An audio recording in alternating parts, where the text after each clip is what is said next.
최악의 첫인상, 최고의 재능을 증명하다. 모든 시작은 순탄치 않았습니다. 대한민국 최고 로펌 율림의 면접장. 강효민은 지하철에서 책을 읽다 역을 놓치는 바람에 지각하는 최악의 실수를 저지릅니다. 변호사에게 시간은 생명이라며 가차없이 그녀를 내보내는 송무팀. 팀장 윤석훈의 냉정한 모습은 앞으로 펼쳐질 험난한 로펌 생존기를 예고하는 듯했습니다. 하지만 이대로 물러설 그녀가 아니었습니다. 전국 모의법정 1위에 빛나는 재원답게 다시 얻은 기회에서 법은 완벽하지 않다며 다른 지원자들과는 차원이 다른 법적 논리와 통찰력을 선보이며 대표의 마음을 사로잡는 데 성공합니다. 최악의 첫 인상을 최고의 실력으로 뒤집어버린 그녀의 당찬 등장은 에스콰이어의 시작을 알리는 강렬한 신호탄이었습니다. 죄송합니다 금지. 웰컴 투 헬 송무팀 입성기. 수많은 팀의 러브콜에도 불구하고 강효민이 선택한 곳은 지원자 0명이 빛나는 워라벨 따위는 존재하지 않는다는 악명 높은 송무팀이었습니다. 변호사가 재밌으려고 한다는 그녀의 엉뚱하지만 순수한 포부는 율림의 전설적인 칼퇴 어소였지만 지금은 누구보다 까칠한 상사가 된 윤석훈의 벽에 부딪힙니다. 그는 신입들에게 죄송하다는 말은 세상에서 가장 무책임한 단어라며 죄송합니다 금지령을 내리고 영미권에서 변호사에게 붙는 존칭 에스콰이어에 걸맞은 실력을 증명하라고 압박합니다. 혹독한 신고식과 함께 시작된 송무팀에서의 첫날은 그녀가 진정한 변호사로 성장하기 위해 넘어야 할 산이 얼마나 높은지를 실감하게 했습니다. 무단 결근이 파헤친 38억의 진실. 강효민의 진가는 현장에서 드러났습니다. 도시가스 회사의 주주총회에 참석한 그녀는 특정 지역의 매출이 7년간 꾸준히 하락했다는 작은 의문점을 놓치지 않습니다. 그녀는 곧장 현장으로 달려가 이틀간의 무단 결근도 불사하며 진실을 파헤치기 시작합니다. 30년간 24시간 운영된 목욕탕의 가스 사용량이 조작되었음을 밝혀내고 7년간의 절취액이 무려 13억, 타회사 피해까지 합하면 38억에 달한다는 엄청난 사실을 증명해냅니다. 징계 위기에서 한순간에 거대 소송의 중심에 서게 된 그녀. 법정에서 영세 상공인 코스프레를 하는 피고인을 향해 도시가스는 영세한 소상공인들의 집합체라며 논리적으로 반박하는 그녀의 모습은 사회초년생의 어설픔을 넘어선 진정한 에스콰이어의 자질을 보여주며 통쾌함을 선사했습니다. 냉혈한 에이스의 숨겨진 상처와 새로운 위기의 예고. 화려한 승리 뒤에는 각자의 그림자가 존재했습니다. 효민의 남자친구는 그녀의 능력보다 판사 아버지와 교수 어머니라는 우월한 유전자에 더 관심을 보이며 씁쓸함을 안겼고 늘 얼음장처럼 차가웠던 윤석훈은 집에서 홀로 세상을 떠난 연인의 영상을 보며 눈물 짓는 모습으로 그의 숨겨진 아픔을 암시했습니다. 법률 기술자가 아닌 조력자, 한 남자의 희망을 건 소송. 이번 회의 중심에는 정자 멸실이라는 다소 생소한 사건이 있었습니다. 고아남 수술로 불임이 될 위기에서 마지막 희망으로 병원에 보관했던 정자가 병원의 과실로 사라져버린 남자 박기범. 4억 2천만 원의 손해배상 청구까지 당한 절망적인 상황에서 그의 손을 잡아준 것은 바로 냉혈한 에이스 윤석훈이었습니다. 그는 도그마에 갇힌 법률 기술자가 아니라 조력자가 되어드리겠다며 단순히 법의 잣대로 사건을 재단하는 것이 아닌 한 인간의 삶과 희망을 변호하겠다는 진심을 보여주었습니다. 신입 변호사 강효민 역시 특유의 공감 능력으로 의뢰인의 마음을 열고 사건의 본질에 다가가는 중요한 역할을 해내며 두 사람의 완벽한 공조를 예고했습니다. 조건이 변하면 사랑도 변하니까 두 사랑의 극명한 온도차. 이번 사건은 법정 드라마를 넘어 진정한 사랑이 무엇인지에 대한 깊은 질문을 던졌습니다. 박기범의 곁에는 교통사고로 전신에 심한 화상을 입은 약혼자 예림이 있었습니다.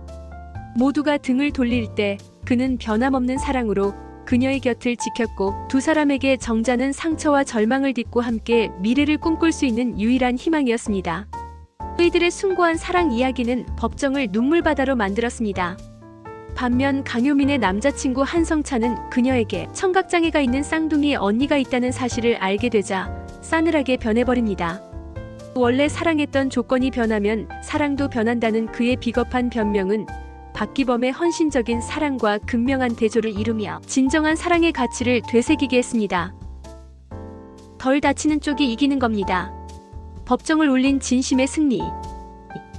정자는 단순한 물건이 아니라 한 사람의 삶과 희망입니다.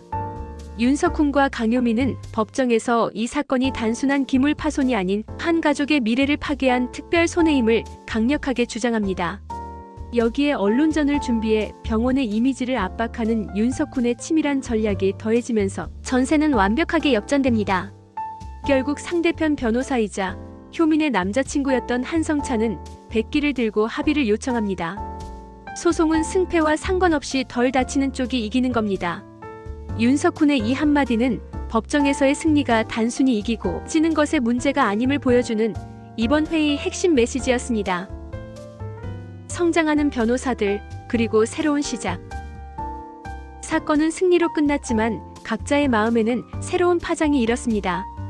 한성찬의 배신에 상처받은 효민은 쓸쓸히 청계천을 걸으며 사랑의 의미를 곱씹고, 그런 그녀에게 윤석훈은 의리 없는 사람일 뿐이라며 담담한 위로와 함께 그녀의 활약을 칭찬합니다. 까칠한 상사와 당돌한 신입의 관계를 넘어 서로를 이해하고 성장시키는 진정한 멘토와 멘티의 관계가 시작되었음을 알리는 순간이었습니다. 일과 사랑에서 한 뼘 더 성장한 이들이 다음에는 어떤 사건과 마주하게 될지 에스콰이어의 다음 이야기가 더욱 기대됩니다. 나비고치. 심리적 상처가 빚어낸 기묘한 사건. 이번 회의 중심에는 물리적 충돌 없이 발생한 기묘한 교통사고가 있었습니다. 택배기사의 차에 아이가 치인 것처럼 보였지만 CCTV 확인 결과 실제 접촉은 없었습니다. 하지만 아이는 척추 손상과 유사한 증상을 보이며 다리가 마비되는 노시보 효과를 겪습니다. 율림의 변호사들은 이 현상이 아이 엄마의 과잉보호와 집착이 낳은 민하우젠 증후군과 관련이 있을 것이라 추측하며 사건의 본질이 물리적 사고가 아닌 심리적 문제에 있음을 파고들기 시작합니다. 이는 단순한 법리 공방을 넘어 인간의 심리가 현실에 어떤 영향을 미치는지를 보여주는 흥미로운 전개였습니다. 진실도 독처럼 쓰인다면 독일 뿐. 냉혹한 승리와 흔들리는 신념. 법정에서 윤석훈은 승리를 위해 아이 엄마의 아픈 과거와 과도한 집착을 무자비하게 공격합니다. 그의 날카로운 변론은 결국 승소를 이끌어내지만 그 과정에서 한 인간의 존엄성을 짓밟는 듯한 그의 냉혹한 모습은 신입 변호사 강효민에게 깊은 상처와 회의감을 안깁니다. 진실도 독처럼 쓰인다면 결국 독일 뿐이에요. 효민의 이 한마디는 승리만을 위해 달려온 석훈의 방식에 처음으로 균열을 내는 이번 회차의 가장 강렬한 명대사였습니다. 이는 변호사로서의 직업적 윤리와 인간적 도리 사이에서 고뇌하는 이들의 모습을 보여주며 깊은 여운을 남겼습니다. 상처를 공유하다. 서로의 조력자가 되다. 차가운 법정 공방 뒤 두 사람은 서로에게 숨겨왔던 깊은 상처를 드러내며 비로소 서로를 이해하기 시작합니다. 효민은 장애를 가진 쌍둥이 언니를, 부모님이 입양 보냈던 아픈 가족사와 그로 인해 남자친구와 헤어진 상처를 고백합니다. 석훈 역시 아이를 원치 않았던 아내가 동의 없이 임신 중절 수술을 했던 과거의 아픔을 털어놓습니다. 각자의 가장 아픈 상처를 공유하며 두 사람은 까칠한 상사와 당돌한 신입의 관계를 넘어 서로의 아픔을 이해하고 보듬어주는 진정한 조력자로 거듭나는 중요한 첫걸음을 내디뎠습니다. 가라앉는 배의 선장이 될 것인가?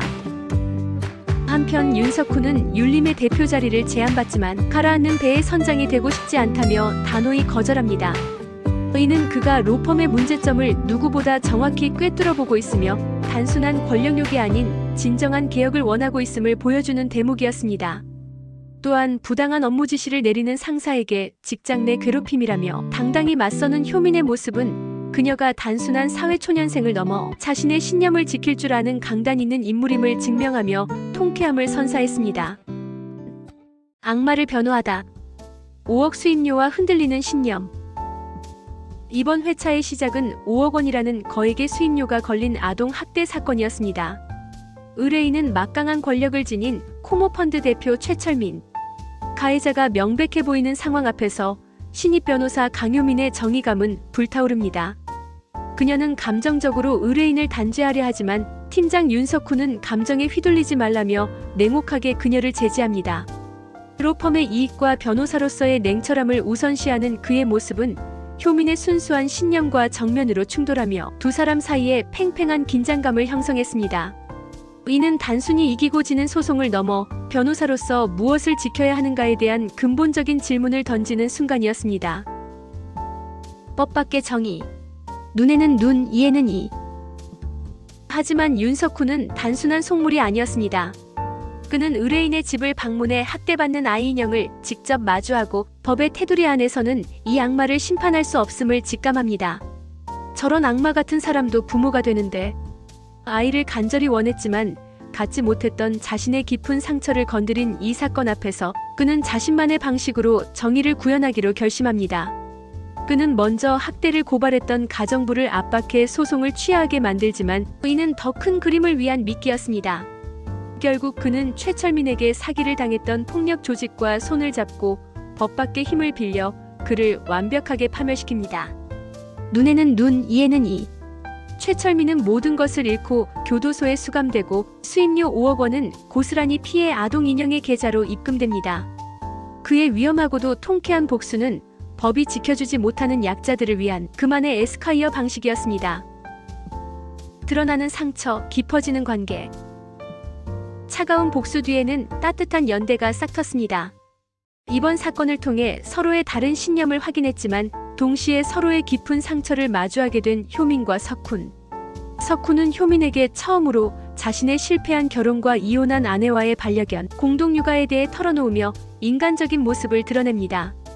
그의 고백은 두 사람 사이의 벽을 허물고 단순한 상사와 부하 직원을 넘어 서로의 아픔을 이해하는 조력자로 거듭나는 중요한 계기가 되었습니다. 충격적인 재회, 새로운 폭풍의 예고. 모든 것이 해결된 듯 보였던 순간 드라마는 또 한 번의 충격적인 반전을 선사했습니다. 석훈의 전처 연하가 그의 오랜 친구와 함께 임신한 모습으로 나타난 것입니다. 친구 때문에 이혼했다는 과거의 암시와 함께 세 사람의 복잡하게 얽힌 과거와 새로운 갈등을 예고하는 이 마지막 장면은 앞으로 에스콰이어가 그려나갈 더 깊고 치열한 이야기에 대한 기대감을 최고조로 끌어올렸습니다.